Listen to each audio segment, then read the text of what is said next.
everybody, it's Romania Black, and we are on episode 9 of Tsurune Season 2, and I had a blast with episode 8. I think that's the longest I've ever recorded for Tsurune. There's a lot to talk about with Nikaido, right? And I feel so much better having it all, like, off my shoulders. Like, I had been collecting all of these thoughts in Nikaido and being, like, all of my frustrations and my get off my lawn, like, kind of rantings. And episode 8 was just like, hey, Romania, you know, we hear you. Here's some more. And so that episode was so great. Like, don't get me wrong.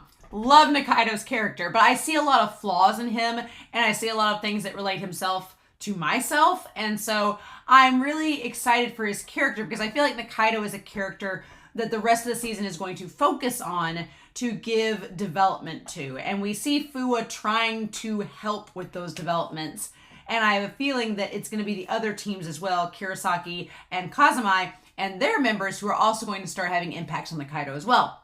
That has me really excited because it's just like Free. We were talking in the comments and on the Discord, and some people were comparing Nikaido to Ikuya from Free, and I'm like, yes, that is a great comparison.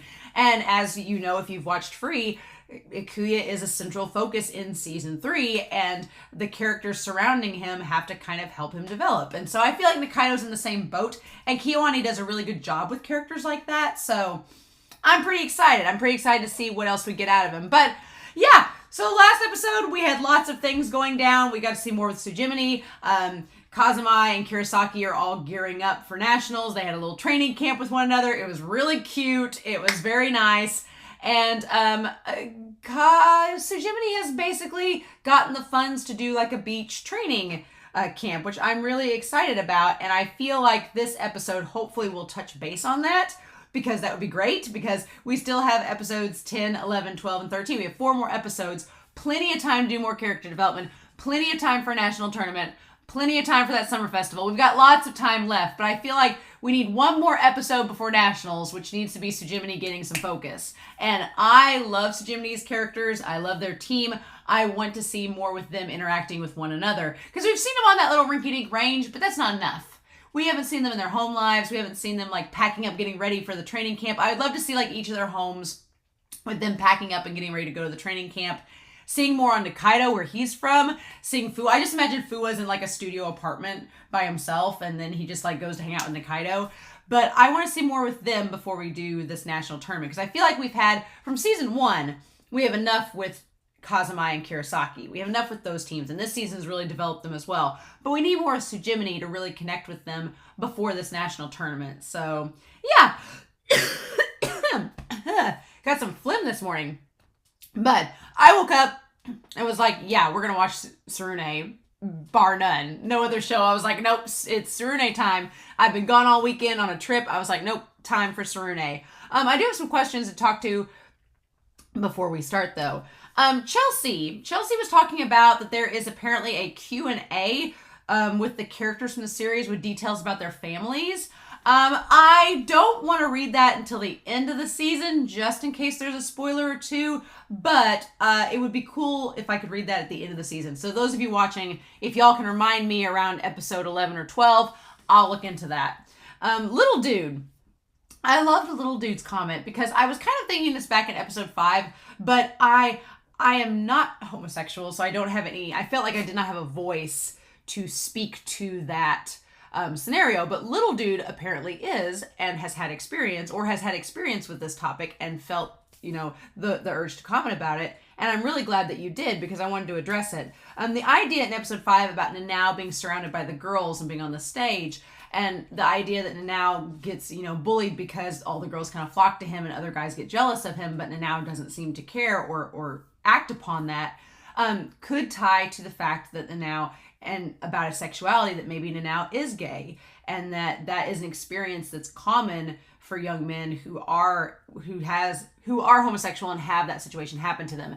I obviously am not a man, have not had that situation happen to me, but Little Dude kind of attested to that and said that that's a common experience, and that it may be a nod to Nanao's sexuality. And if that is the case, it makes the fact that Kaido tries to protect him all the better, because then you look back at that scene where it shows Kaido protecting Nanao, and he's on a stage surrounded by girls. That stage could be representative of Nanao putting on an act of his sexuality, when in reality that's not the case. And Kaido knows, but he's protecting him because it's Nanao's business, not anybody else's. So I thought that was really nice. I liked that visualization, and I kind of, in the episode, I was leaning towards that, but I didn't know if I should say it because I'm like, well, I don't have that experience, so am I assuming too much by saying that it could be symbolic of that? So, little dude, I'm very glad you spoke up in the comments, because it's good to know that that is an experience that is connected to individuals who that is their sexuality, and I'm like, okay, good.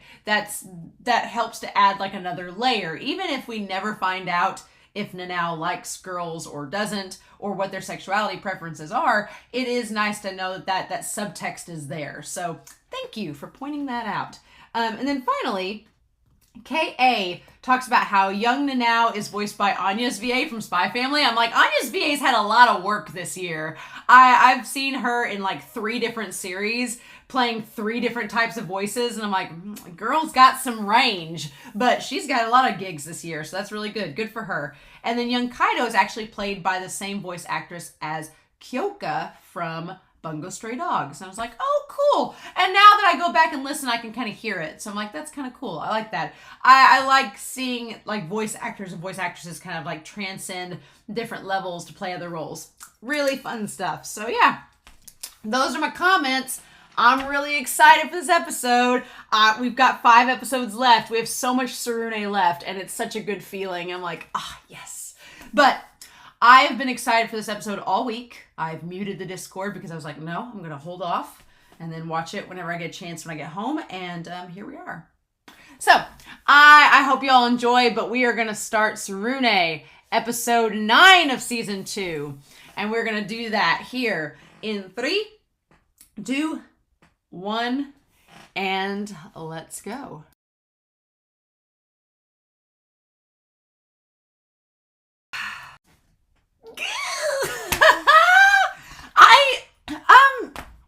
Tsurune can't miss. It can't miss. No matter how Nationals goes, Tsurune can't miss. It is physically impossible at this point. I can't. Nah.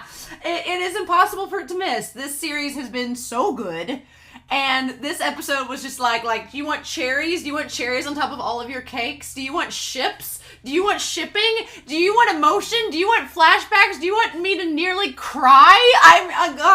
Kiwani's getting close.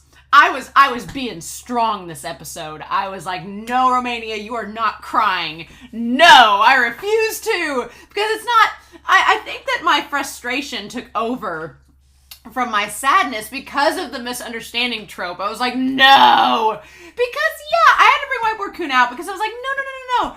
I was like, Nikaido has it. I talked a few episodes ago that either Nikaido is going to think one of 2 things. With that moment he gets to look at Minato when he says, oh, Saionji sensei trained me. The moment he had that look in his eye, I was like, okay, well, either it's one of 2 things. Either Nikaido is very, grateful for Saionji sensei and has reverence, or he's mad because she turned his uncle away. And I'm like, but the thing that's so frustrating is Saionji says that she turned the uncle away because she loved his style and didn't think it needed to change. So, and I'm so curious, I almost want Saionji sensei to go tell the uncle that, because I don't think the uncle got that impression. And I was like, wait, what? No! Because if he did get that impression that she wanted him to keep the style, why did he tell Nikaido otherwise? So we need to go through this episode. There is so much visually in this episode. There is so much with shipping. There is so much with emotion. Fua is my man. I freaking love Fua. Our bisexual king.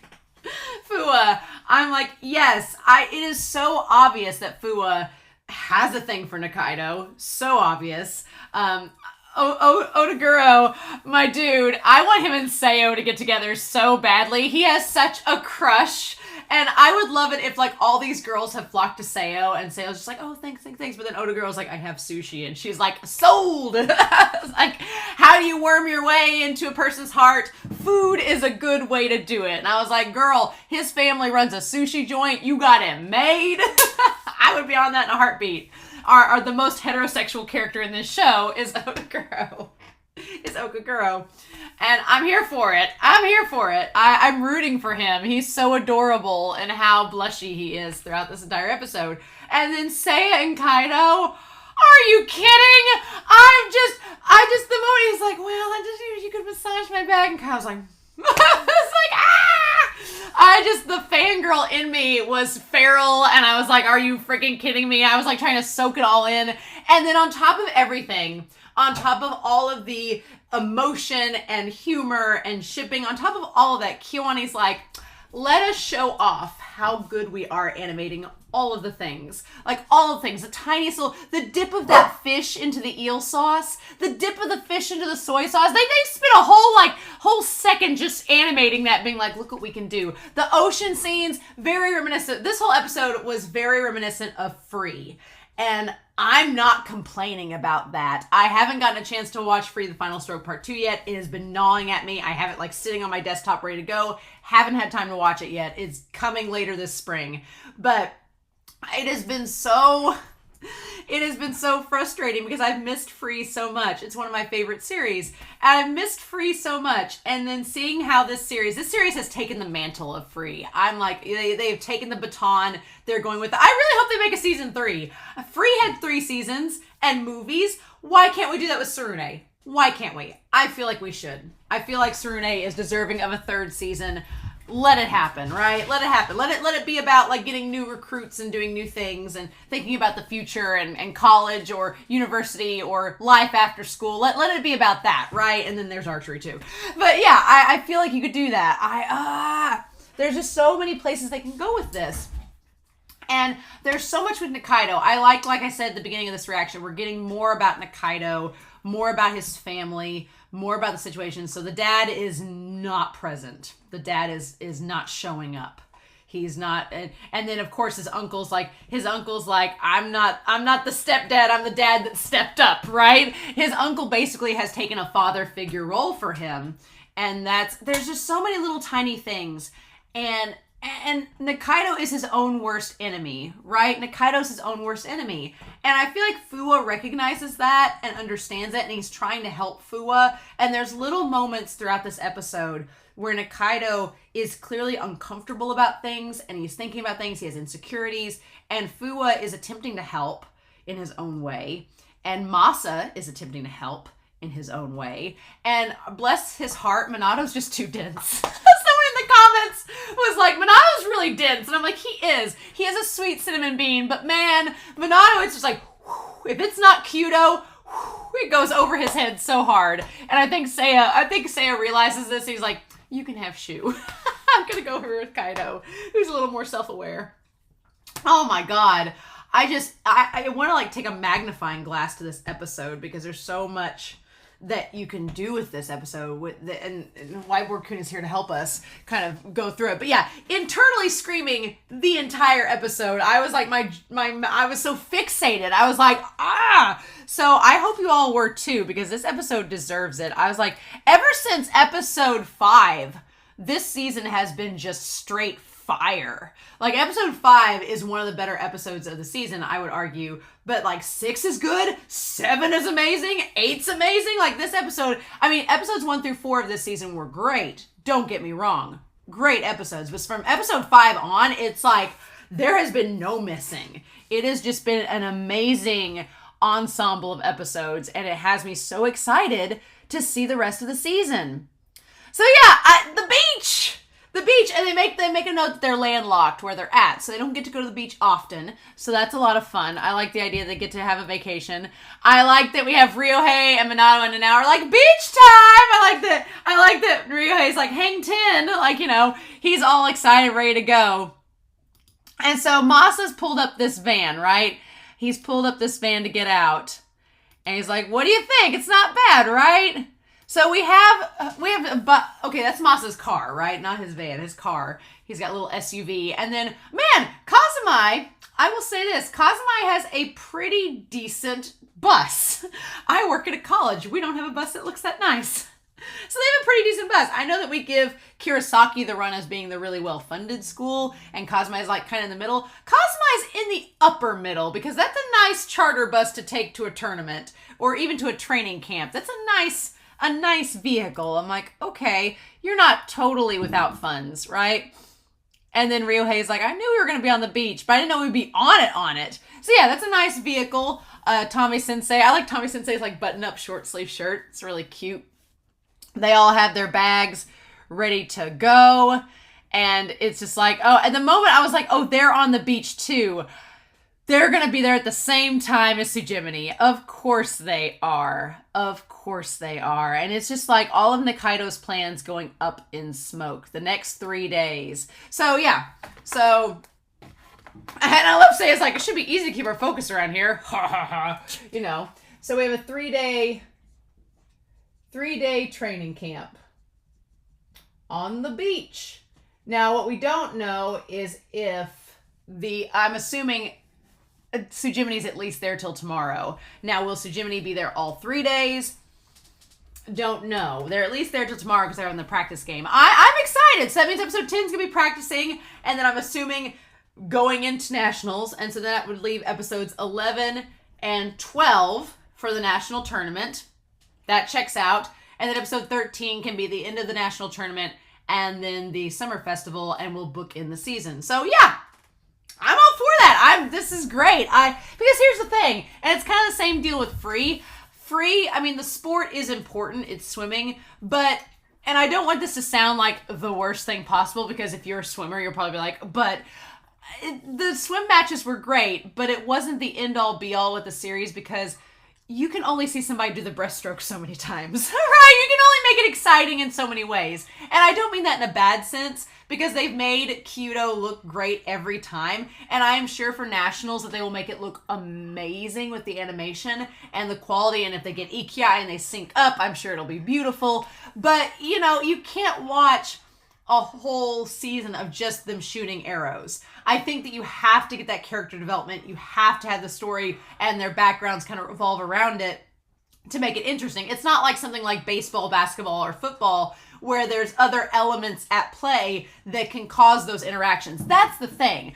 In other sports anime, you have the sport itself involves interaction with the characters that can develop into its own narrative. Right? The game becomes a narrative in itself. And that's not to say in swimming or Kyudo, like in Free and Tsurune, that it can't do that, but it's very individualistic, right? In a lot of ways. And so there's not that physical interaction or verbal interaction in those sports, because it's all like in the moment, it's them in the goal, and they may be like a mental link, but they're not like, Seiya isn't looking over to Manalo and like, hit the arrow, like anything like that. So you have to have other elements to make it work as a sports anime, and Tsurune does a very good job with that. So I think the pacing is fine. I didn't expect us to have another episode about the training camp, but I'm here for it.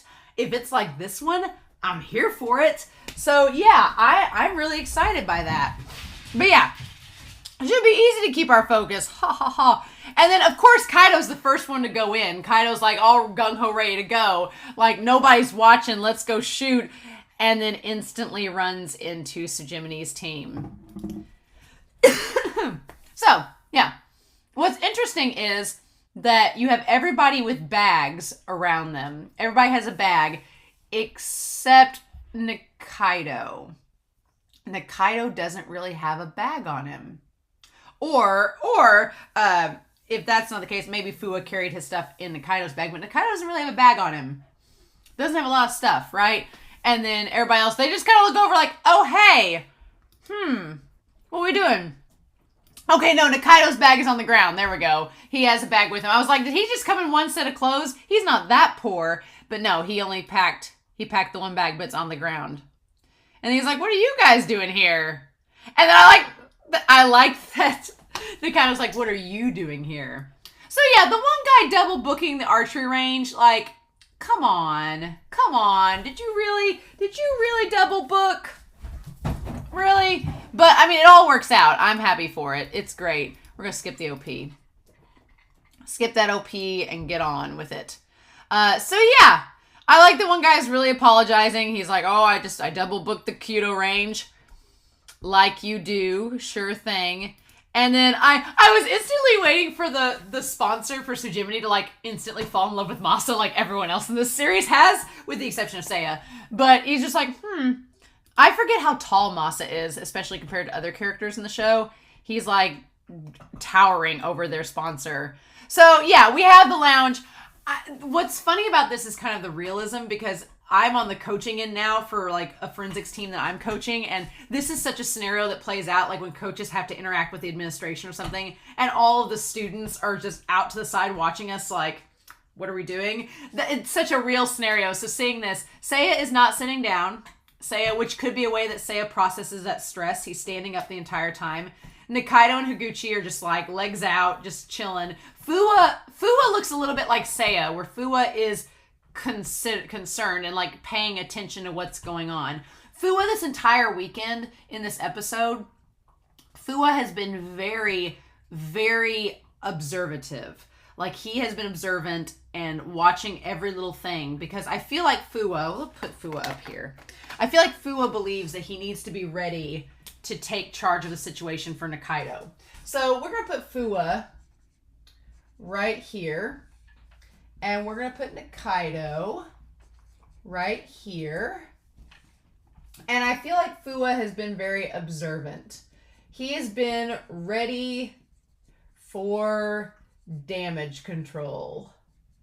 Yeah, Fuwa, I get the impression that Fuwa understands. I don't know how long Fuwa and Nikaido have known each other. He's not in the flashback, or if he is, we'll have to look for it. He's not really in the flashback, but I feel like he understands Nikaido's personality and understands when Nikaido is flustered. And so the others on their team don't seem to notice it, but Fuwa's like, yeah, he's kind of stressed. And so he seems like he's very observant to be able to take control of the situation whenever it's needed, right? And he's not even the vice captain. The one with the mask is technically the captain, and he doesn't do hardly anything at all. So Fuwa's not even a captain. He's just being observant, paying attention to the situation. He's very mature for his age, Fuwa is. But there's a difference in the way that Fuwa is mature for his age and that Nikaido is mature for his age. There's a difference there between them.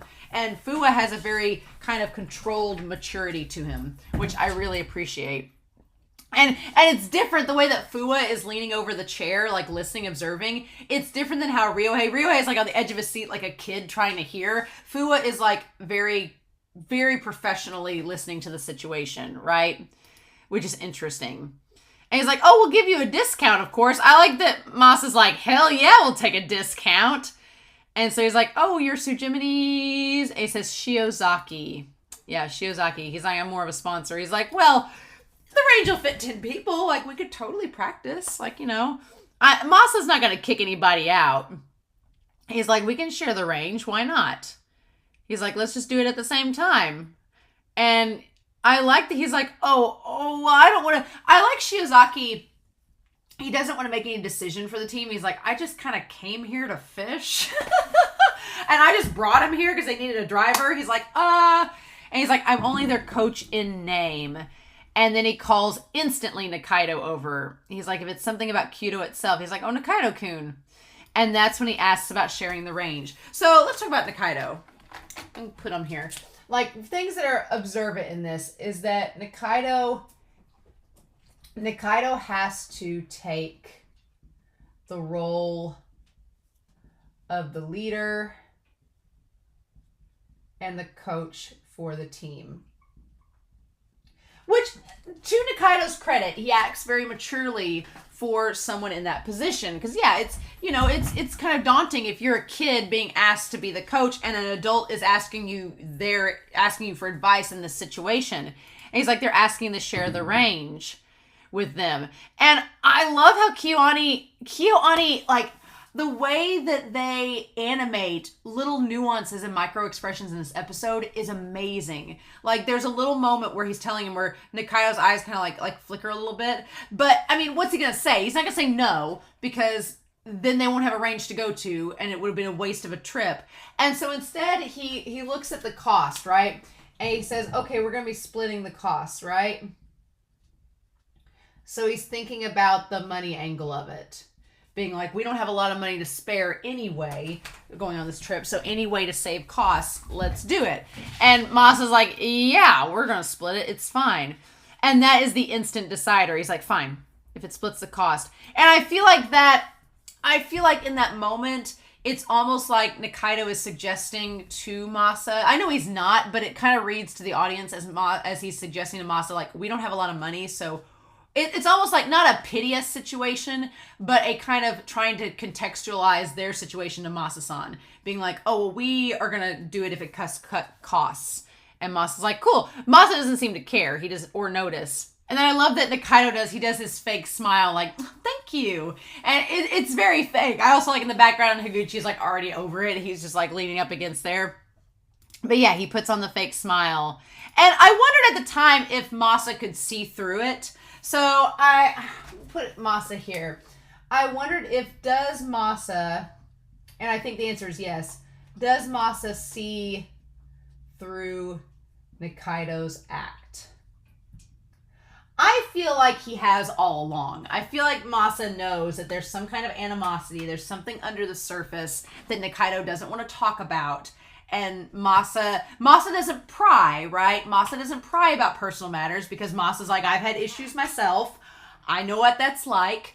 And so he's like, you do you. I respect you, but if you ever want to talk, I feel like Masa confronting Nikaido at the end of the episode is him being like, hey, if you ever want to talk about anything, I know you're not on my team, but I can sense there's something that you may need to share with someone. Maybe it would be nice to share with someone that's not on your team that could maybe empathize.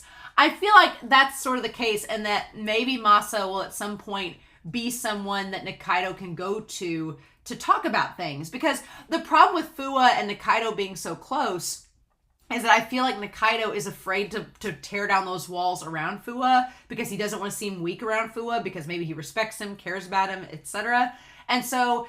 And that's so relatable because sometimes around your friends, you don't want to let that guard down. You don't want to reveal yourself if you're having troubles because you don't want to like put attention on yourself in a negative way like that. So sometimes it is nice to have someone outside of the circle to go to, whether it's like a therapist or a health counselor or something. Not to say Masa is that, but I feel like Masa could be that outside party Nikaido can go to that won't judge him, but also isn't too connected to him, so he can kind of rant or talk about things that are personal without worrying about it affecting their relationship later on.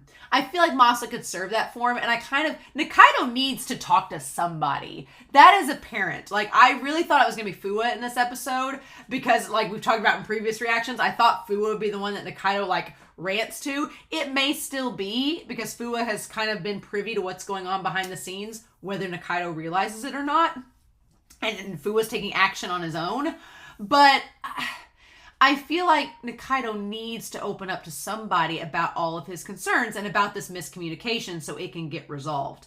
Nikaido needs to talk to someone, but Nikaido doesn't believe that he needs to talk to somebody, and that's kind of the problem. It's like someone's like, you probably need to go to therapy, and he's like, no, I don't, and then the narrator on the screen goes, he really did. So yeah, that's kind of Nikaido's case. He needs to talk to somebody, but Nikaido doesn't believe that. So that's kind of the problem situation we're in at the moment. But I think Masa sees through it and knows something's up.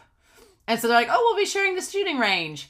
And the moment, like Nikaido looking at Masa, I just wonder if Nikaido knows all about Masa and his background or what the deal is. Nikaido almost seems like he is in this weird position where maybe he looks up to Masa a little bit, being like, oh, you're this young coach, and he admires that he's able to like work with these students and he doesn't seem pretentious.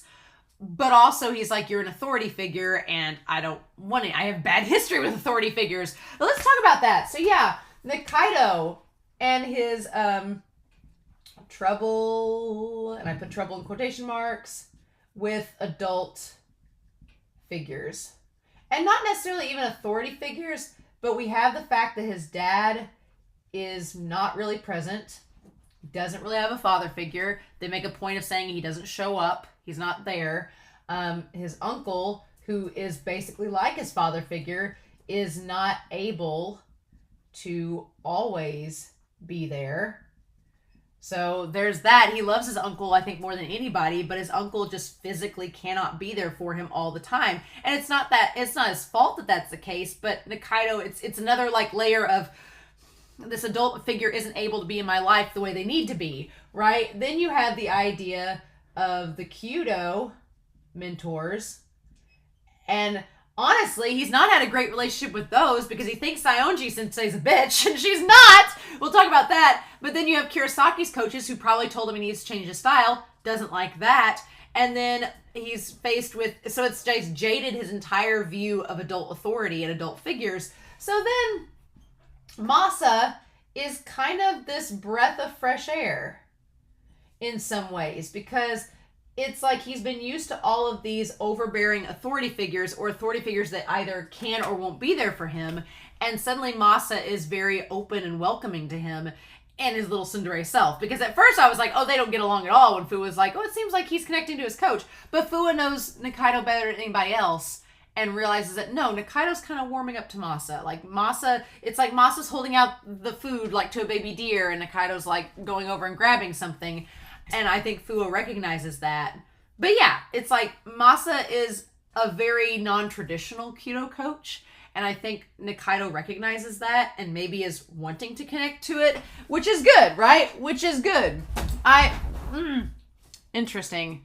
What if Masa just left Kazuma and went to go coach Tsujimini? Tommy Sensei's like, we got it! Like, just, that would be ridiculous. That won't happen, but it'd be funny. And then the Bird of Fate! The Bird of Fate shows up in Tsurune. I was so excited. At that point, I was like, oh, this is going to be a great episode. If you don't know what the Bird of Fate is, in Free, a very common occurrence is this hawk bird that just flies through the air, and it just symbolizes when characters are going to come together, have fateful encounters, and destiny is going to play into everything. It's called the Bird of Fate in Free. I hadn't noticed it in Tsurune before, but it's here now. I'm here. It's great. It's like, it's very synonymous. Kiwani is synonymous with animating water, and it is also synonymous with having the Bird of Fate. I was absolutely living for it. So yeah, so we have our Kyudo range here, and everybody's all dressed up. And here's the thing. We have the idea of talking about Kazumai versus Tsujimini. So Kazumai, there is a structure and somewhat uniformity. They all have the same uniforms on. They're in a line. There's a structure. And then you have Tsujimini that is very hodgepodge. Very hodgepodge and individual. Which makes sense because Nikaido's leading it. But yeah, they don't have matching uniforms. They've just like found whatever uniform they can, and they're just rolling with it. They all just kind of like do their own thing, but they make a unit with it.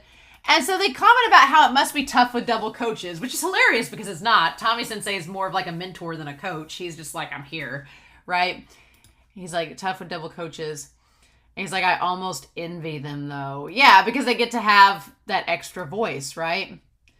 And then, yeah! Odaguro, he like sees, he says they get to see those gals in uniform every day. He like narrows in on Seo, and I'm like, oh my gosh, yes! Talk about ships. Talk about ships and sailing, right? We'll put them over here. Ships. So excited. So yeah, is it Odaguro? I feel like it's Odaguro. Him and Seo. You know what? I have been all about the girls and Seo this entire series, but this episode, I'm like, nah, girl, go for that himbo. Go for him. He seems like a great guy. His family owns a sushi joint. He can cook. Get you some, girl. I would be all about it. I'm rooting for him. I was like, he is very much like into hardcore crushing on Seo, and I love it. And so then everybody's like, oh. And then Nikaido's like snapping everybody out of it. Enough ogling. We gotta practice now. And he's like, oh, sorry. He's like, woo! Like, what a big guy. We're getting charged for every second here, so let's make it worth it. Yeah, and Nikaido frames it as, again, Nikaido kind of dodges around the idea that he likes Kyudo. It almost seems like he doesn't want to admit his passion, right? So we talk about the splitting the money and costs, is that he frames the importance. The importance is on the financial angle, which is so sad because it's like, it's not just that they're at this training camp to have fun and make friends and get better at Kyudo, he's like, hey, we're paying to be here. Let's make this worth it, right? It's almost like Nikaido doesn't want to admit when he's having fun or enjoying something, because that would take away from this character this persona he's built around him that I think Fuwa sees right through from the get-go. But Fuwa doesn't want to, make him feel bad, so he goes along with it. And then we cut to Shiozaki, and he's out there fishing. I love that he fished to get them stuff to make for dinner. That's really sweet. But yeah, he's like, I'm getting some fun out of this, with his waders on and everything. And so they do the team practice, and they say that the guys all get together and say, hey, we've got this strategy for trying to sync up our Ikiai, and we want to try to practice. So with Kazumai, there is this practice on form, on their teamwork, and the Ikiai. Yeah, since regionals, they've actually learned a lot the last several episodes about themselves, about many things. We've spent a good chunk going over all the stuff we've learned in this series the last 4 episodes, and they're trying to put it into practice. And Jiminy can kind of notice it. They're like, wow, these guys have really grown. And I just like Masa seems so proud of that moment where he's like watching them and he's like, what do you think, Tommy Sensei? And Tommy Sensei's like, he's so whimsical. He's like, oh, well, it couldn't hurt. Why not? Like, Tommy Sensei and Masa are just having the time of their lives coaching.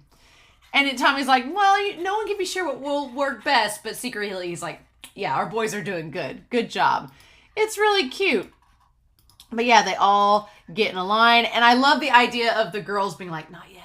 Not yet. I hope in the next episode we get to see the girls practice a little bit. I want to see Otaguro be like, go Sayo. Like, I hope we get to see the girls practice in the next episode. I think that would be a lot of fun. But I don't know, since they're doing a practice round, if we're going to get that. It seems like we're going to have this. Masa and Nikaido have made a practice bet against each other without telling anyone else. So why not? Maybe, maybe I've been going about this all wrong. Maybe Minato's not the one with the harem in the series. It's Masa. Masa's got the harem. I've been looking at this the wrong way the entire time.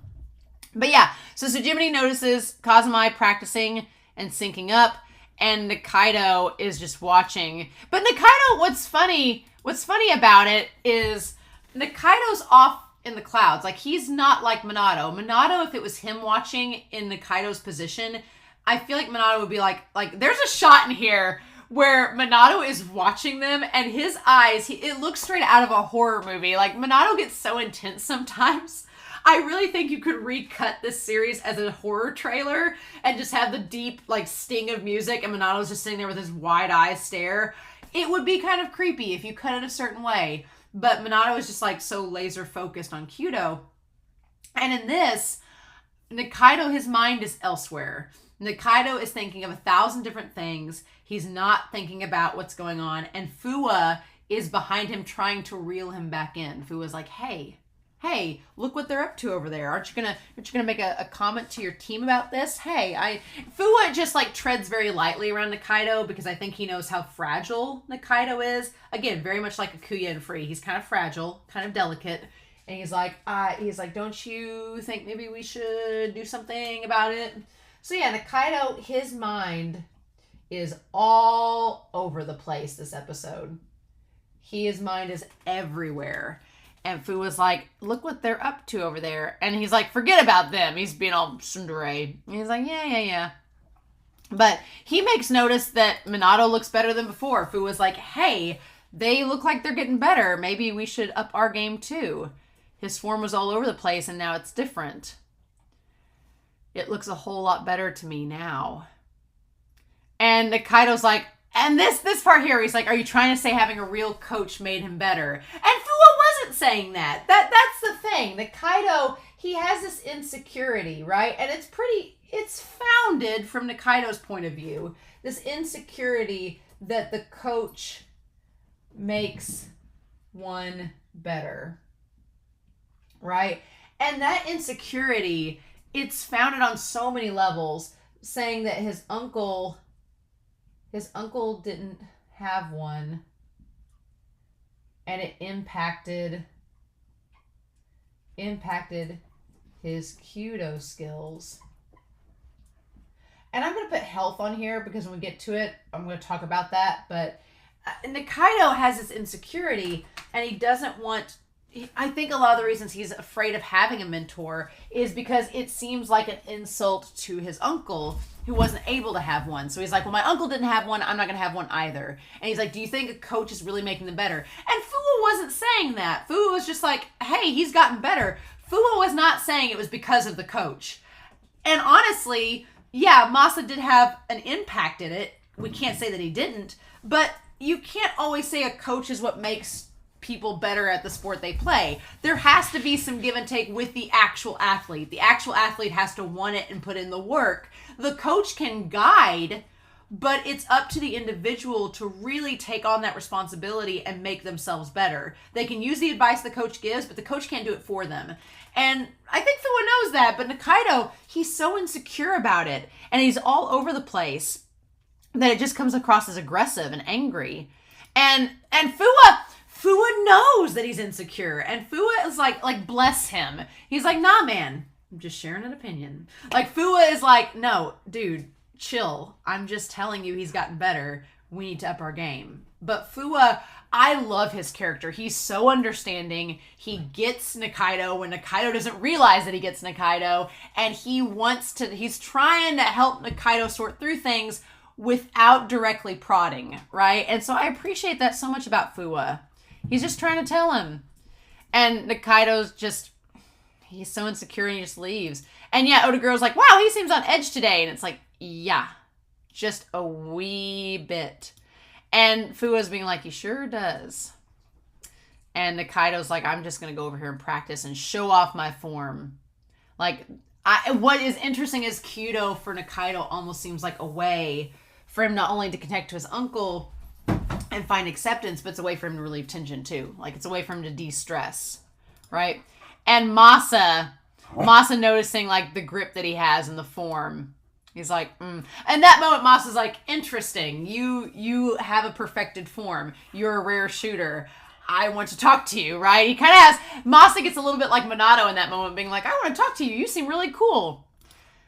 But yeah, so then we have all of them practicing. I definitely do the thing that Nanao does all the time. My shirts kind of have a big gap because I sit there and do that in the summer where I get hot. It's like he's just trying to fan himself. And then Nanao points out that they're shooting a lot slower than they have in the past because of them trying to sync up. It's like they are getting better, just in little tiny ways that are probably going to add up for nationals. We'll see. And now, do I think that they're going to beat Tsujimini in the practice game? I don't know. I don't know, right? Because Kirasaki beat them in the practice game on their end. So how do you go about it? Are we going to have Tsujimini beat Kazumai tomorrow in the practice game? And then that's going to... I feel like I would almost expect Tsujimini to still win the game, but it could either go one of two ways, right? Because you had Kirasaki. They beat Kazumai in that game. I honestly had it pegged that it would be Tsujimini versus Kazumai at the end in the finals. I had a feeling that Tsujimini would beat Kirasaki, and because they didn't get their revenge then, and go from there. So, but I don't know. So here's the thing. If Tsujimini wins the game, that could light a fire for Kazumai.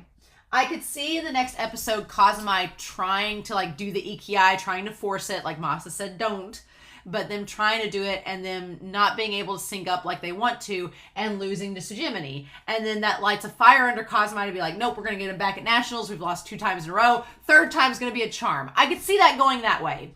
Or if Kazumai wins, would it light a fire for Tsujimini? I don't know though, because I feel like if Tsujimini loses the practice match tomorrow, then if they lose the practice match tomorrow, either you would think that would like light a fire that for Nikaido that he's doing things right, or that he believes he's doing things right. But if they lose, would Nikaido self-implode? Would he self-implode and be like, well, it's because we don't have a coach, right? And it's because I'm doing this wrong. And then Fu will be like, whoa, chill, man. And that's when they'll have their confrontation with one another. And Nikaido will hopefully tell Fu when he needs to tell somebody, or tell Masa or whoever. I don't know. I personally think narratively it would make the most sense for Kazumi to lose tomorrow in their match, and Nikaido being like, see, we know what we're doing, and then go into it, and then at Nationals, Kazumi gets the Ikiai down and comes back and wins against those two teams that they previously were not able to beat. That narratively would make the most sense and would be the most normal, but I don't know. If Tsujimini loses tomorrow, what is that going to do the morale to the team? Is that going to lead Tsujimini to win the tournament? I feel like ever since last episode 8, where Nikaido said all they had to do is win this one game and it's over, for me, that was kind of the nail in the coffin that they're going to lose Nationals, because that's going to be the point. The point is going to be that Tsujimini is going to lose the national game, and it's going to make Nikaido want to keep going, want to keep trying, want to keep shooting, and help them build recruitment and do that for Tsujimini. That's what it seems like. That's the trajectory it needs to build to, right? It needs to build. They need to lose Nationals to light a fire in them for the future. That last episode showed that to me. Now, what's going to happen tomorrow in the match, the practice game? I don't know. I don't know how that's going to go. I don't know how we're going to do that. But yeah, so Masa gets them the drinks. And I love that Seiya's like, oh, look.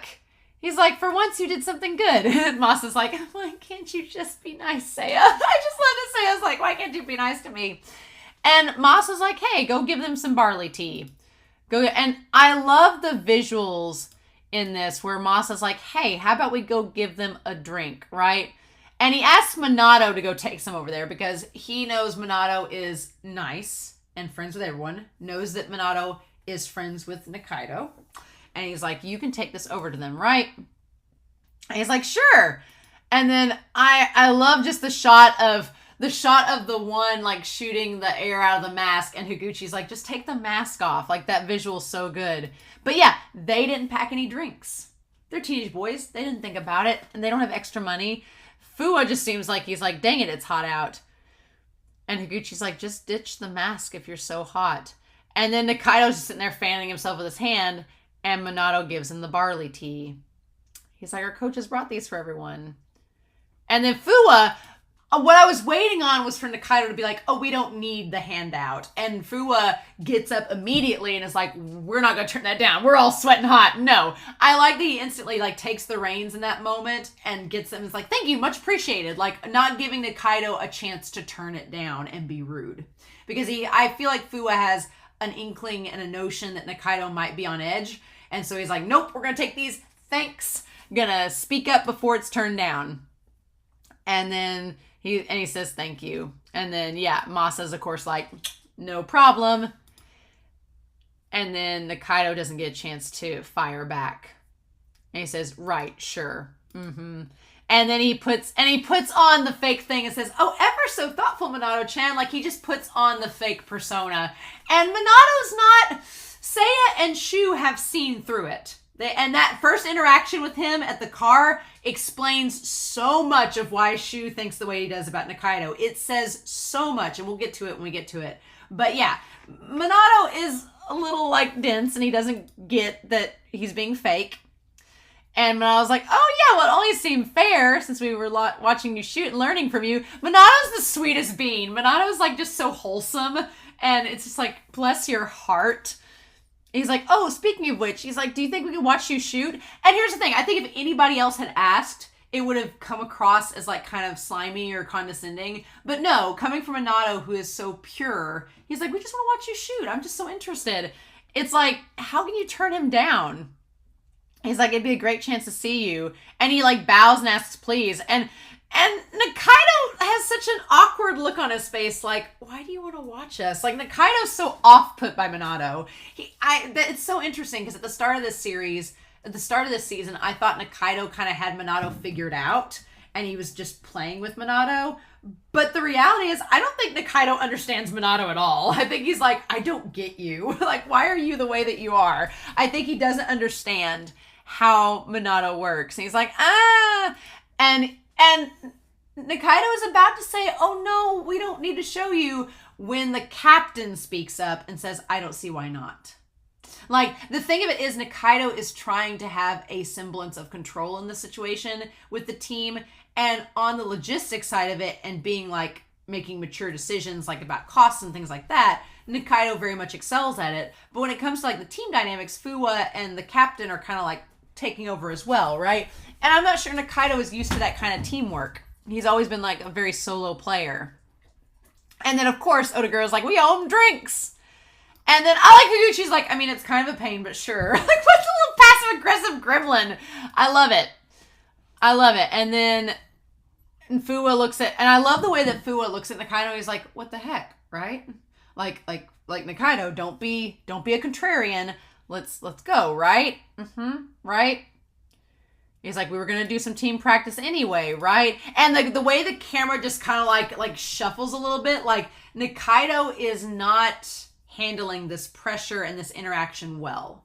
It's almost like he's a little dizzy from all of it. Like he has all these pent up emotions. He has all this insecurity. He has all these, his mind is going in 1,000 different places. And Fuwa's like, we're good, right? Like, steady yourself, anchor yourself.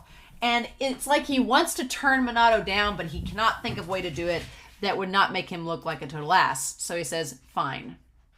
And of course, Minato, it's like you've had this like light Yagami style monologue going on inside of Nikaido's head with his emotions. And Minato's just like, thanks. Like, doesn't get it all. And just the expressions on Nikaido's face, he's so insecure. And that's when Fuwa taps him. Like Nikaido is so insecure, and then Fuwa's like, you're fine. And Nikaido's like, I feel like Fuwa is the best person for Nikaido because he understands him, he accepts him, and he works with him. And I'm like, all of the ships. So yes, if we're going to put, Fuwa is definitely Nikaido's keeper. He is Nikaido's keeper. He is helping him get through, and I am living for it. Living for it. I do think if anybody's going to open up and if anybody is going to be the one that Nikaido opens up to, it's either going to be Masa or it's going to be Fuwa. I feel like one of those two, and I'm waiting for it, right? But yeah, he has that grip, and it's perfect. And yeah, Minato is just staring so intently. And then that's when Masa's like, you have a perfect grip. It's great. I feel like Fuwa does it for Nikaido. Fuwa very much has like a Seiya vibe where he's looking after Nikaido because Nikaido is not looking after himself sort of situation. And yeah, just Minato, the stare Minato gives, it gets me every time. It's so intense. Like, just so purely intense, right?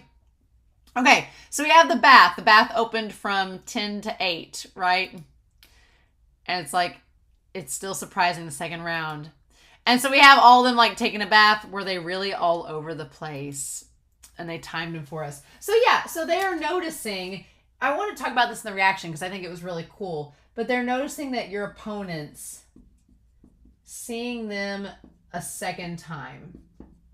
What I like about this is that the first time they saw Sujimini in a competition, they were kind of like enamored by them and floored by them and like, oh, they're amazing, they're unique, they're different.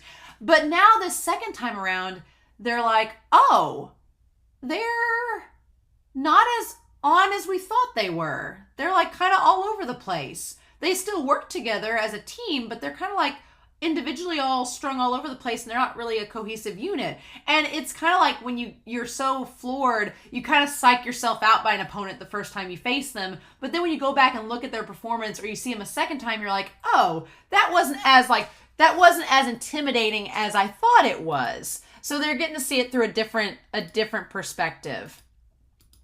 And they're just talking about it in the moment. And then at the bath, I like that it's just them all at this bath scene's great. And they come to realize that they are both doing things from their very different methods, very different perspectives, right? I just love I love Seiya with the glasses being foggy and Kaido. Man, this show, and it's Kaido and Seiya shipping. I'm all for it, y'all. I feel like the animators and the animators and creators were like, yes, Seiya and Kaido. You didn't see it coming in season 1. Here we are. And it is like full on in season 2. But yeah, I like that Kaido and Minato both have the little towels on top of their heads very similarly. Seiya with the glasses being foggy. I love that Kaido's just like looks over at Seiya and is like, really, dude?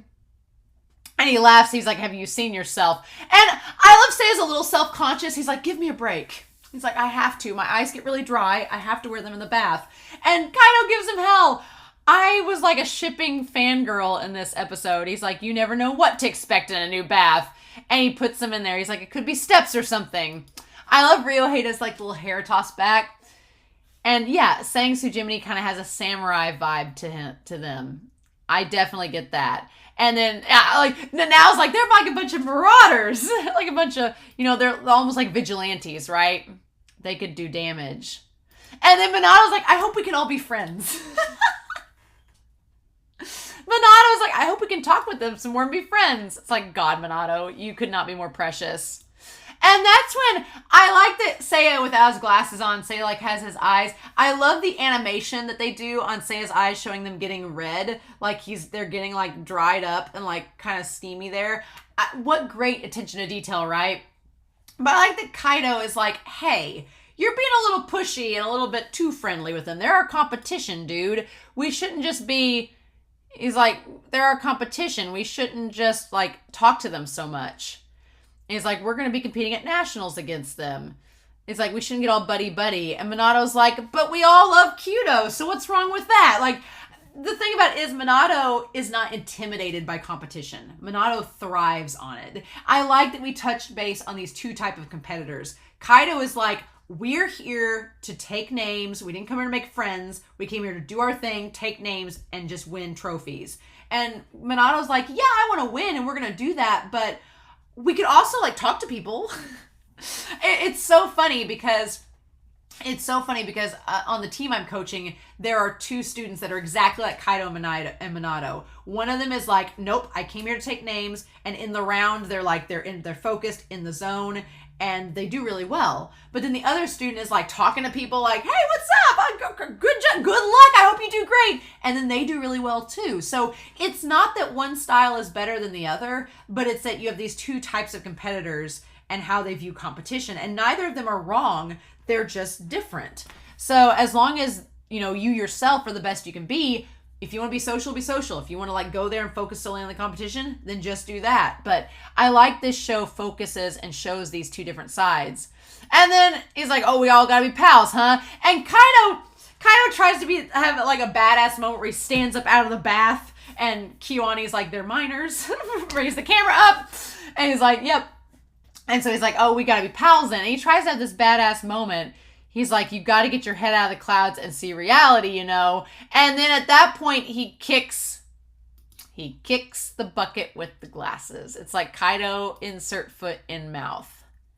And I love that in that moment, Minato and Nanao are like, oh, Ryohei's like, oh no. And Seiya just goes, The funniest thing about the whole thing is that Seiya knew he had a spare pair. Seiya knew he had a spare set. But he was just making Kaido feel as awful as possible and as punishment. So freaking hilarious. So yeah, then we go to the kitchen scene, right? And we have them all making their meal, right? And he's like, Fu was saying, I can't say I hate seeing girls in their aprons. At first, I'm like, are we a bisexual King Fua? Because you are clearly into Nikaido, but... Sure, Fua. He's got two-toned hair. His hair is part of the bisexual flag. So, he's got purple and he's got red, or fuchsia. So he's the only thing he's missing is blue, and that's Nikaido's ribbon. Yep, Fua's our bisexual king. Done and done. But yeah, so Otoguro and Seo, I have him up there with them. Yeah, I like the Higuchi. I love Higuchi does the thing with his sleeves, where the sleeves are over his hands. I see people do that, and I do it sometimes. I'm like, that's such a cute little creative choice. Nikaido is not even looking at the girls making food. Nikaido is staring off into space, because that's how he's been this entire episode. He's been in his own head. And the other guys are just watching. Otoguro, our himbo, he's just like, And then He's like, nope, especially that one. He is like all about Seo, totally crushing. And he's like, and Fu was like, which one? Like, just trying to pry, right? And the funny thing is that we show the girls, like, instantly, like, just, oh, hey, guys. Like, they're not interested in anybody on Kazumai's team, which is hilarious. But I am rooting for Seo and Odaguro. Rooting. And they're asking where Nogi and Takahaya are. God, the scene with the vending machine is the funniest damn thing in this whole show. Where he's like, I sure am thirsty. And I just love that Kaido's like, yeah, the server and vending machine's right there. And he's like, oh, if only I could see them. Whatever shall I do? God, I love Sassy Seiya. Sassy Seiya is the best. Sassy Seiya is the best. And he's just like, I wish I could see it. If only. Whatever shall I do? And Kaido's like, are you freaking kidding me? I'll never be able to drink at this rate. Kaido's like, it's not my fault. He's like, here. He's like, oh, my shoulders are really bothering me, you know? The massage chair's right there. He's like, where'd I put my wallet? He's like, where'd I put my wallet? I don't think I can find it. God, I love it. I'm living for their interaction. He's like, I'll never be able to tell the coins apart. The funniest damn thing this show has done so far. He's like, you have contacts. He's like, I get dry eyes. I only wear them when we're shooting. And Kaido's like, he's like, dang it all. And he's like, the fact that Kaido gave him massage, got him water. Seiya, you've got Kaido eating out of the palm of your hand. And it is, I'm here for it. I'm shipping it. It's over. It's Kaido and Seiya, like, forever. And then we come back to Nanao being like, well, Kachan's pretty good at cooking. I feel like Nanao would be totally fine with Kaido and Seiya together. Would be totally fine with it. And then Minato's like, we're probably better off without Seiya around. I love that Nanao knows Kaido and Minato knows Seiya enough to be like, no, we're probably fine. It's probably good that they're not here.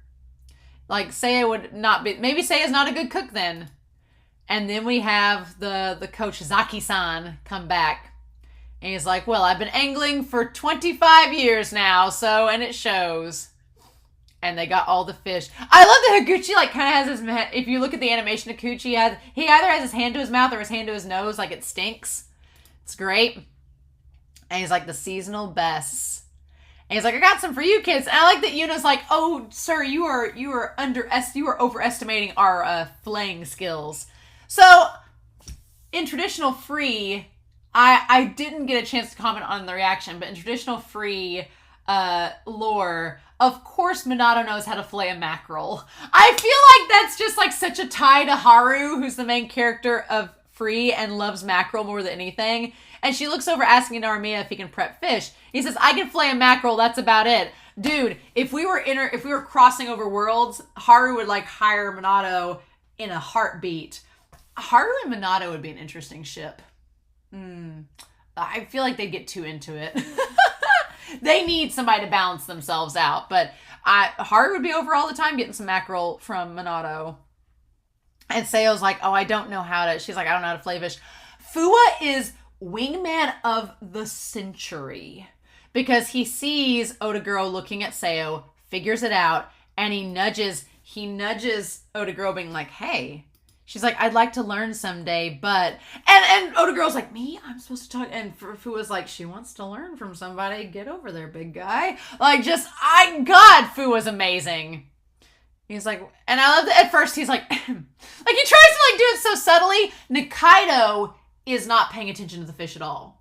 Nikaido is looking at his phone, looking at the notification to see if Shigeyuki has contacted him. Nikaido is... Everybody here is having a good experience. They're bonding. They're like connecting with one another. Nikaido wants nothing to do with it, right? He doesn't want to have those connections. He wants to stay a lone wolf, right? But he needs the team to do what he wants to do. And Yuna's like, I don't think we're cut out for this. And that's when I loved it that as soon as Odaguro's like, ahem, and Fu was like, oh, dude, you overdid it. He's like, I don't mean to be presumptuous, but I'd be happy to help. And Fu was like, this guy's gonna need some help. He's like, this big guy's family runs a sushi joint. It's like, Fua is there to be wingman of the century. And that's when everybody's like, oh. And then poor Himbo, he's like, yeah. He's like, so, he knows how to do it. And like, it's amazing. Like, he instantly is great. And everybody's like, oh my God. And everybody's like, oh, and of course, Minato's like, hey, can you teach me how to do that so I can make it for my dad and I? It's so cool. I love that everybody's so impressed. And then Seo being like, oh, if you don't mind, if you could teach me too. Shipping them so hardcore. And he's like, oh, I most certainly can. It's the most adorable. I want them to date so bad now. I'm like, girl, I hope you realize that he's crushing on you so hard. And he's a sweetheart. You should totally do it. And Fu was like, attaboy, Otaguro. And then he notices Nikaido being a grumpy cat over in the corner because he's like, team bonding, no. And Fu was like, hey, quit making faces, man. He's like, what's up? He's like, look, seriously, have you ever seen the big guy look so happy? And he's like, oh, look, this time of year they're nice and fatty. I love that Seo is just like, it's so cute. It's so cute. And Nikaido's just like, I don't want to acknowledge it. And so then, yeah, they all have all this food. Like, I love that Kazami made curry. Very standard, traditional, like it. The freaking sushi boat, though. The sushi roses made out of the fish. The roses of fish. I want this so bad. Kiwani, why do you make anime food look so good? So we have the one table of all of Kazami's crew, and then we have the crew of Tsujimini. And so we have, which I'm glad now seeing the tables are separated because Nikaido leaving in mid-meal would have been kind of awkward if they were all together. So I'm glad that it's just Tsujimini that noticed him leaving. That makes more sense. But yeah, I like that with Kaido and Ryohei, everybody's kind of separated out there. Right. Curry and a sushi boat. I like the idea of curry and a sushi boat don't exactly go together, but I like that. It's like these two teams are very different, but it works. They can be friends. It can go together, right? And then, yeah, Kiwani just being like, look at this delicately dragging the fish to the soy sauce. They didn't have to take the time to animate that, but they did. And I love it so much. I love it so much. And then Ryohei is like, this is so good. It's the real deal. And then I love Seiya, like, shows, he makes a point to show off his glasses. Seiya does, being like, are we sure we want to take gifts from the competition? He just shoves it right back in Kaido's face, being like, didn't we say we didn't want to fraternize with the enemy? Aren't we being a little bit hypocritical, Kaido? And then Kaido's like, well, food's a fair game. And that's when he notices the glasses. God, I love it. I freaking love it. You had a spare pair. He's like, I had to give you a massage, man. And Seiya's like, well, you never asked. I just love Kaido's like, oh. Amazing. He's like, wasabi's a no-go for you, right? And he's like, right. And I love it takes everybody a second, but I'm like, wait, you love the most spicy thing in the existence, but wasabi's a no-go? I like, everybody's like, hold on, what? He's like, the Shichimi monster himself can't handle wasabi. And he says, well, capsaicin and Ali isothiocyanate are two different things. I felt like I was listening to Kuro and Yazu from Haikyuu talking about different types of, like, triglycerides together. Like, Seiya breaks it down so scientifically. He's like, well, my dad's a doctor, so I can use these terms, right? I'd prefer if you didn't lump them together. I love that it's Nanau's face is my favorite there. Nanau's like, are you freaking kidding? I love that it's such a connection to Sase. Sase was like, don't get the idol girls mixed up. And Seiya was like, oh, don't they all just have the same hair? And now when it comes to spices, Seiya's like, don't lump them together. They're all different. And the other guys are like, are you freaking kidding me? It's so cute. God, Kiwani winning this season. And oh my God, Seo going over to offer Otaguro the curry. It's there. Like, y'all, I hope they're dating by the end of this season. I hope they go on a date because they deserve it. I cannot get enough of this. And he touches her hands. That's why he got so freaked out. He, like, went to grab the plate and he touched her hands and he, like, freaks out about it. Oh, that's so cute. I'm rooting for them. Rooting so hard for them. Okay, so then Ryohei and Nanao are talking with the captain of Tsujimini. That's really cute. And I don't know what story Ryohei has said, but it's something that gets him all flustered. And then Fuwa. Nikaido's not eating anything, and he's not having any of this.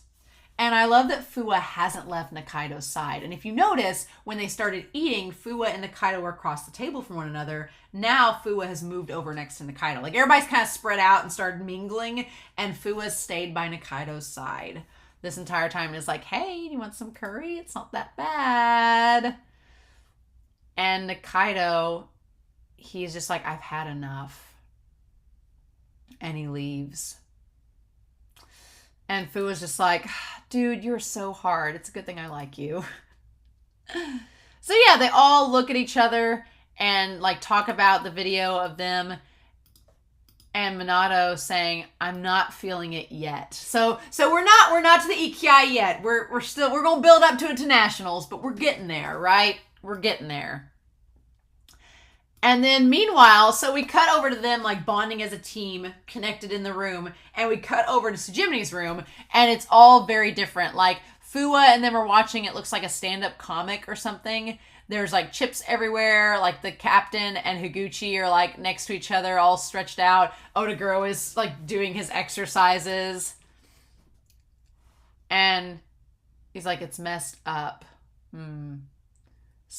Okay, so yeah. So then we have, and Fuwa notices that Nikaido's not there. He's like, where'd he go? And Nikaido's telling his uncle it's messed up. Some slip up has us here with Kazumai. They're ruining this for us.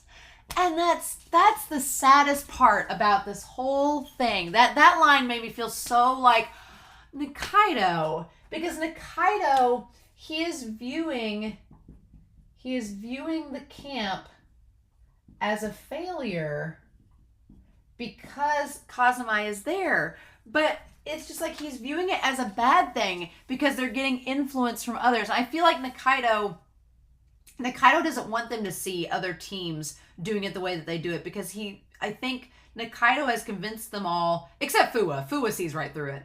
But he's convinced the others that this is the way they need to do things to be successful in order to win, right? And I feel like Nikaido is afraid that if the other team members of Tsujimini see how Kazumai is doing it and sees that it's going well, that it's going to make them question what Nikaido has taught them. It's going to make them question the whole shaman style, and it's going to make them question whether or not they need to change, which is the exact thing Nikaido doesn't want to happen. Nikaido doesn't want to abandon the shaman style. So that's why he's formed this little team for them to all do the way they want to and go that route, right? So, and that's such a hard thing. And he says that it's ruining it, but I'm like, this whole experience has been really great. Like, they've bonded and made friends and had a great time. And Nikaido can't see it for the good that it is. He just thinks that it's ruining it. It's like, dude, it's such a glass half empty sort of mentality. And I'm like, this is not a bad thing. They've got an actual coach though, right? And that's when the uncle brings back, he's like, well, but they've got a coach, right?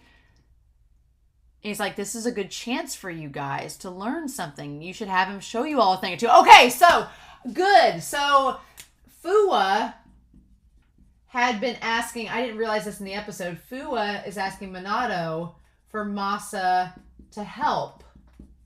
The uncle is asking Nikaido for Masa to help. He's like, hey, while you're there with an actual coach, like, have them help you all. Have them show you a thing or two. Learn from that experience. And Nikaido's like, but they shoot showmen. It's not the same. But the uncle's like, regardless of the form, you can still learn something. It's not all about the form. There's other techniques. You could still learn all the same. It's still an opportunity. And Nikaido that's not what he wants to hear. He's like, no. He's like, I don't want that. He's like, listen, Eisuke.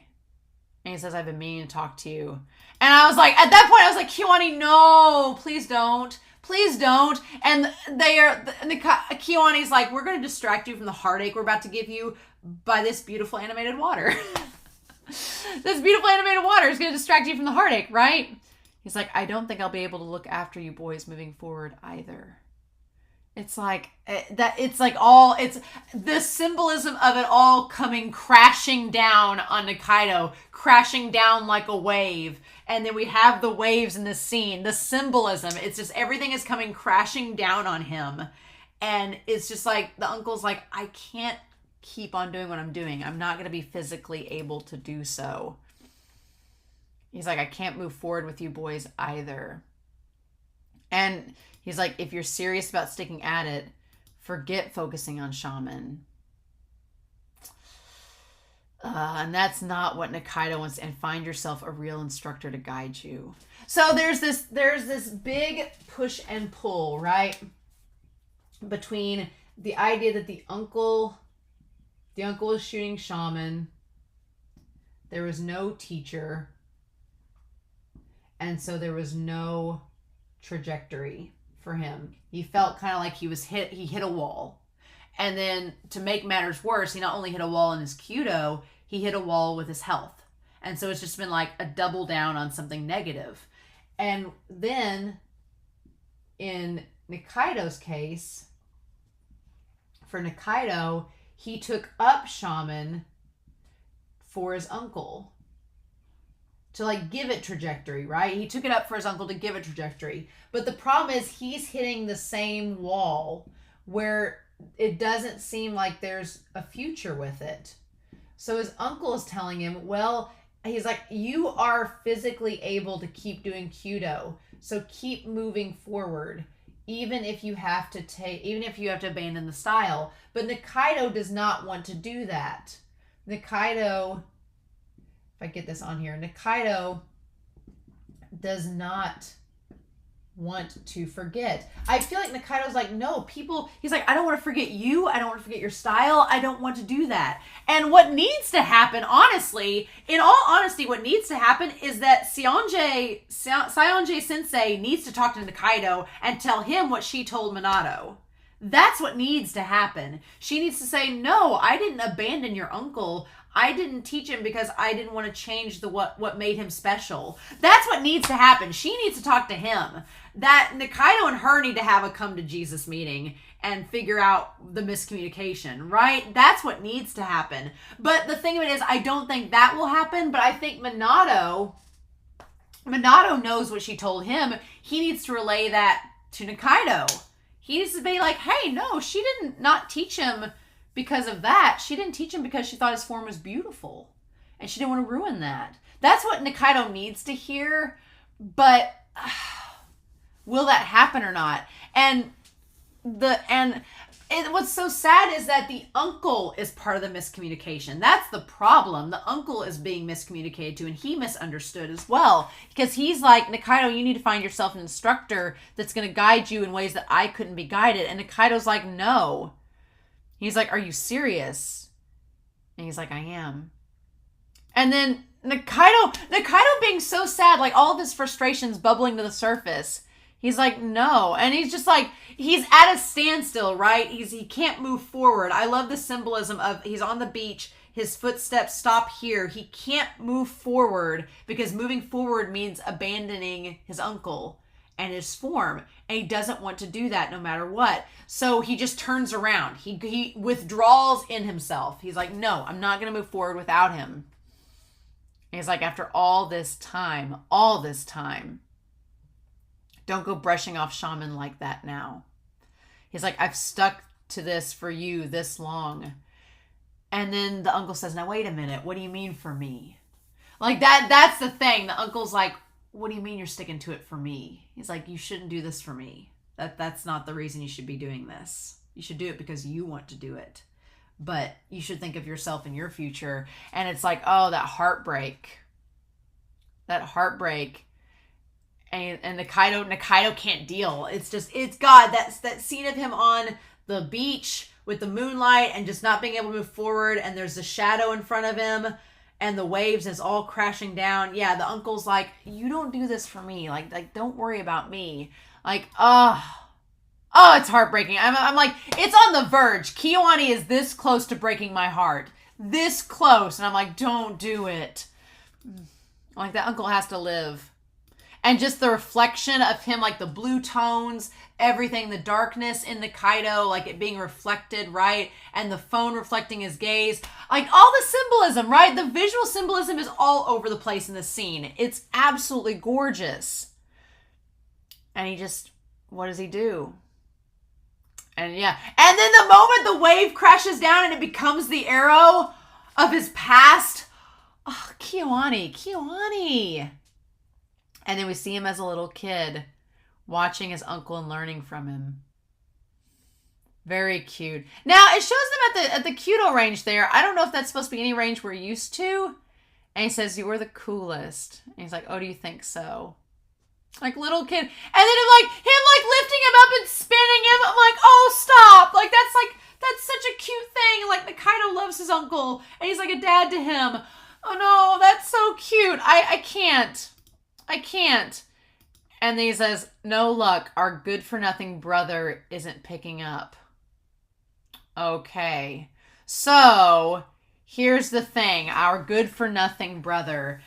She's not the mom. She's the aunt that's taking care of him. So, yeah, they're all siblings. There's 3 of them. She says, our good-for-nothing brother isn't picking up. Not your. I am curious, people that speak Japanese and can understand, did she say our good-for-nothing brother or your good-for-nothing brother? Is the subtitle correct or not?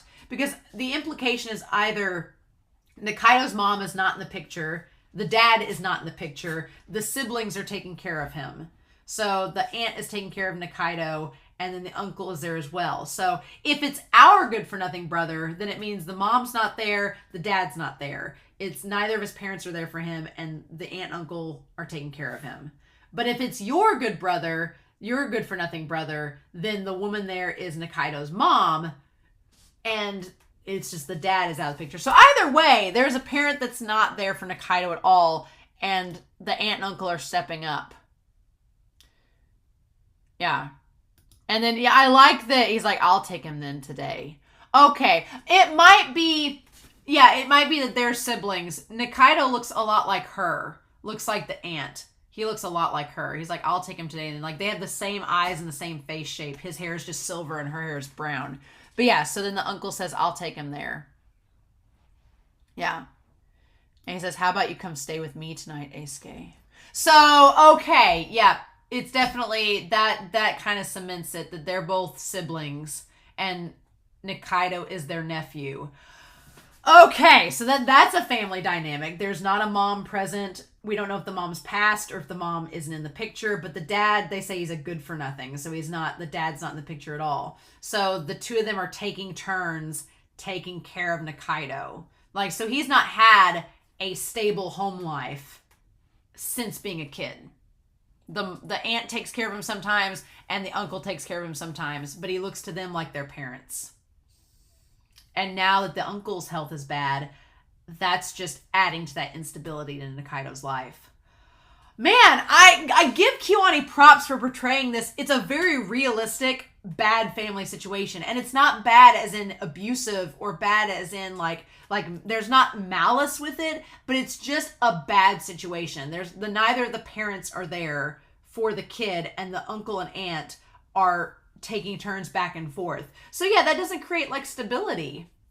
And that explains a lot with Nikaido's kind of trust issues. He doesn't have a stable family life, so he doesn't know what that's like. So God, it's like Kiwani explains so much in 2 sentences.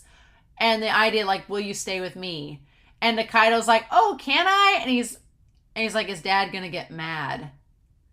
And he says, don't worry, I'll talk to him. So yeah, there's the idea of will the dad get mad about it? And it's like, God. And he's like, what are we going to do for dinner? Let's head to the bath. So like, yeah, like the uncle's so good with kids.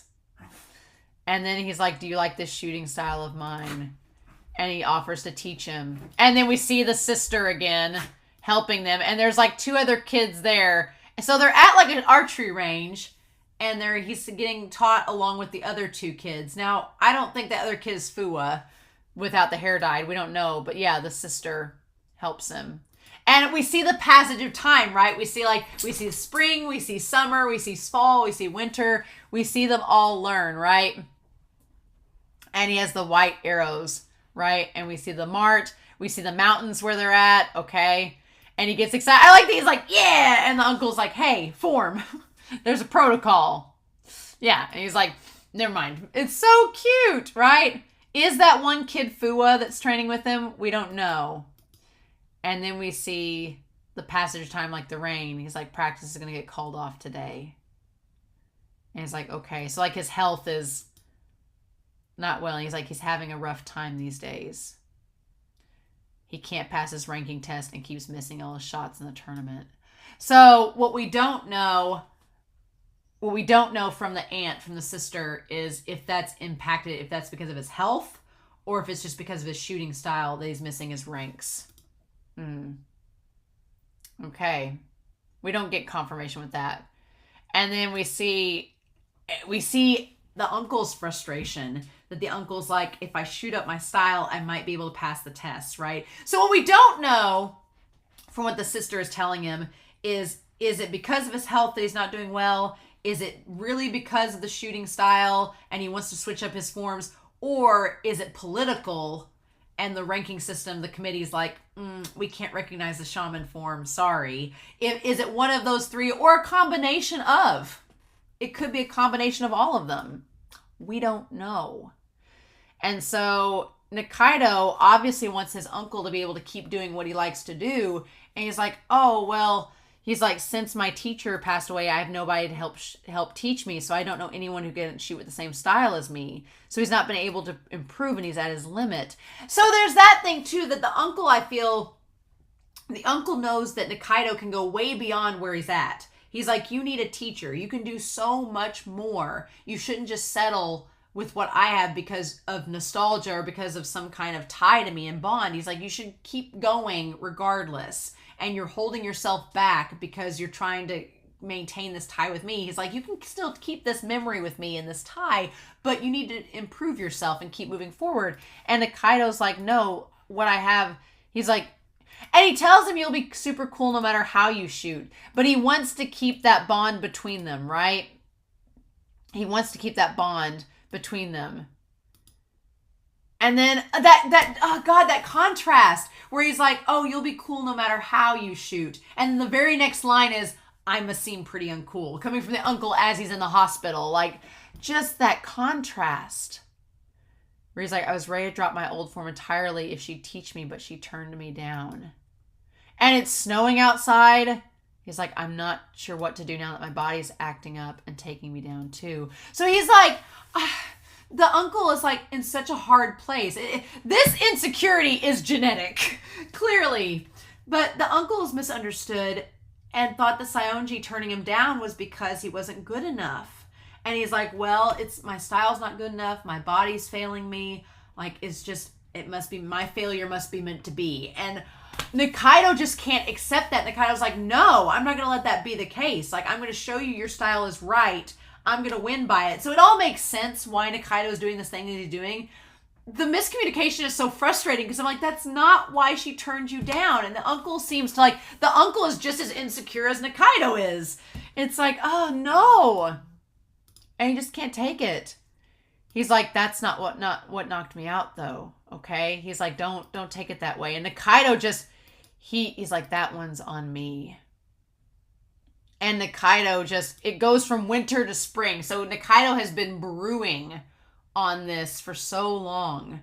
And he finally finds the dojo for the woman that turned his uncle down and sees that she's training Minato and Shu. And that starts his whole resentment of them. Like, he can't stand the idea that his uncle was turned down for these two kids. But the problem is there's a miscommunication. That's not why. And so he confronts Shu. Now I know why Shu is like, I get why Shu is so much like, with him now. It makes so much sense. Because he's like, why is she teaching you all? And he points like directly at Shu, like, and Shu's like, what the hell, man? Like, why should I have to tell you? Shu's like, hello, you. Why do I have to talk to a stranger about justification? Like, what are you talking about? And like, Shu doesn't understand. He's like, but you're like calling me out. And then Nikaido's so frustrated because he doesn't understand the situation and Shu doesn't understand the situation. And then he correlates, oh, you're rich. So that other kid's rich too. I bet that's why you're being taught. Like, my uncle's not good enough for your teacher. And Shu's kind of like, I don't know you. I don't know your reasoning. He's like, but my money is not a reason I'm being taught. And he's like, I'm not going to stand by. And I like that Shu doesn't make it about him. Shu's like, you can say whatever you want about me and my situation. I get it. But I'm not going to let you bother Minato. He's like, no, stay away from him. Like, he's not doing anything wrong, right? He's like, that's not the situation. He's like, you're not going to bother Minato like you are to me. That's not cool. And he's like, oh, is your special friend? And Shu's like, he is my special. I like that Shu's like, yes, he is my friend and he's my rival. Like, he's the first rival. He's more than that. He's the first rival I've ever had. And he's like, I'm not going to let anyone get in his way. I love that. I love Shu's conviction that he's like, not only is Minato my friend, but also he's a rival and I want him to get better too, just like I'm going to get better. Like, that is so good. I'm like, Shu, I'm just like, support your friend. Like, Shu coming in from the sidelines this whole time is amazing. And it adds so much to the first season. It adds so much to why he's been pushing Minato like he has been. But I'm like, yeah, Nikaido. I feel for Nikaido's uncle, but they need to talk to Saionji and realize what the miscommunication is. It's so frustrating. And then they just leave Nikaido. And that, it all explains his whole thing. He's like, I'm going to do Shaman Okoshi style for my uncle and get win after win to show him that he was right. He's like, I'm going to get revenge on that lady and her little students. And Kyudo itself. Like, he's like, this activity that has rejected my uncle, who's so good. He's like, I'm going to show them that they're doing it all wrong. And it's such a miscommunication, so it's so frustrating. I'm like, Nikaido, no, honey. Like, no, it's fine. Like, no, it's so self-destructive, and I want to be like, no, you don't understand. So I don't think they're going to talk to Saionji Sensei. I don't know, unless the uncle gets a hold of her somehow, or she talks to the uncle, unless that's a thing. But Minato knows the reason, so... or Minato doesn't know that it's Nikaido's uncle she was talking about, but he knows a man with shaman style that she turned down because it was so beautiful. And somehow that communication needs to get to Nikaido, and he needs to put 2 and 2 together. Or Fua needs to find out about it, put 2 and 2 together, and translate it to Nikaido. Something needs to happen to clear up this miscommunication, because it is so frustrating. He's like, I'm going to get revenge. And that's when Masa shows up. And it's such a great thing to connect Masa, who has wanted revenge, to Nikaido, who wants revenge. Yes. Masa and Nikaido and the idea of revenge. It's so different between them, though, right? Because Masa, it's almost like Masa wanted to get away from Kyudo, but he also wanted to learn more to get back at his grandpa, to get back at his grandpa, who told him he wasn't good enough. And it's like both Masa and Nikaido have been told in various ways, or through various misunderstandings, they've come to the conclusion that they're not being viewed as good enough, right? It's like Masa believes that his grandfather didn't think he was good enough, so he tried to get revenge on the activity itself and the way his grandfather did things. Nikaido has it in mind that people don't think he's good enough because of the style that he uses, that his uncle uses, and so he wants to get revenge on Kyudo itself. Both Masa and Nikaido have wanted to get revenge on Kyudo itself and the people that have caused insecurity and self-doubt within them, but Masa's realized that maybe his grandfather didn't have the views he thought he did, and I feel like Nikaido needs to go through the same path that Masa did. And so that makes perfect sense why Masa is there to help him. And it's like, So yeah, that makes all the more sense now. And he's like, oh, you're here to watch the waves. And he's like, no, I'm just going to head back. And Masa's like, oh, you are really something. And that's when he's like pulling the club together and leading them and getting all the way to nationals while you're still a second year. but you're not just any our old archer, you shoot shaman. And on top of that, you're a high schooler who can pull off a kake hodoki release. You're the rarest of the rare. He's like, you pull off this special release. You make it sound like that when you shoot with a perfect right hand. And Nikaido's like, it's not a big deal. But it is. And the thing about it is Masa's like, have some pride. You ought to be proud. The thing is, Nikaido is very proud. Has a ton of pride. But he doesn't want to show it. It comes out in the wash, but he doesn't want to show it. And then that's when Fuwa kind of like comes down. And he's like, it's impressive. And Nikaido's like, and I get Fuwa, freaking Nikaido, sheesh. Like, he brought him a drink, right? He brought him a drink. He's like, how long is he gonna sulk? And that's when he sees that Masa's there. And he's like, oh, crud. And he's like, quit trying to work me up. I'm just being honest. And Fuwa's like, okay, maybe this is a good thing. He's like, okay, let him talk to this coach. That's what needs to happen. And so then of all places, Minato and him notice. He's like, have you seen Masa? I mean, our coach. I like that Minato's like, yeah, Masa. I mean, we're not on a name basis. It's fine. We're not on a first name basis. It's totally cool. And he's like, yeah, the young one. He's like, we're going over our results and we were wanting to hear what he has to say. And that's when Fu was like, yeah, you guys. So, yeah, I saw him. He's talking with Nikaido. And Minato was like, really? Okay. He's like, can you lend us your coach? He's like, Nikaido might actually talk to him and be okay with him. So Nikaido rarely gets along with anyone but his uncle. And I'm like, you're selling yourself short, Fuwa. You're making him get along with you, but he does get along with you. I love that he throws it and he like throws the ball and Nikaido's like, catch. And I was like, okay, I got it. What? Fu was so smooth. He's like, wait a second. He's like, that's a token of thanks. Fu is like such the smolder. He's like, thanks, man. We're going to borrow your coach. Hope that's okay. And I was like, what just happened? Yeah. And so Masa's like, it's thanks to you all beating us that we got better. He's like, they were starting to get careless and you were the push they needed. They were starting to get a little too big for their britches and you gave them a push. So thanks. And Nikaido's like, no need. I like the idea that Nikaido is very trepidatious in the moment. He's withdrawn. He's kind of like all hunched down, like he's withdrawn into his shell. Masa's like trying to draw him out, right? He's like, we didn't do that for any of you. He's like, are you looking at us as a stepping stone? Nikaido's trying to feel him out, being like, are you looking down on us? And Masa's like, no. He's like, what would it be if I said yes? Is that what you want me to say? And then Nikaido's like, no! He's like, we're gonna be one climbing over you. It's like that childishness of Nikaido comes out in that moment. And Masa's like, He's like, okay. It's like, we'll be at nationals. And Masa's like, we'll see about that.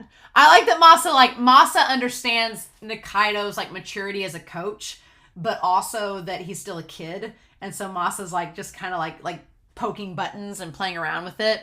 He's like, we're a lot better than the last time that you faced us. He's like, I'm sure you could tell from the practice.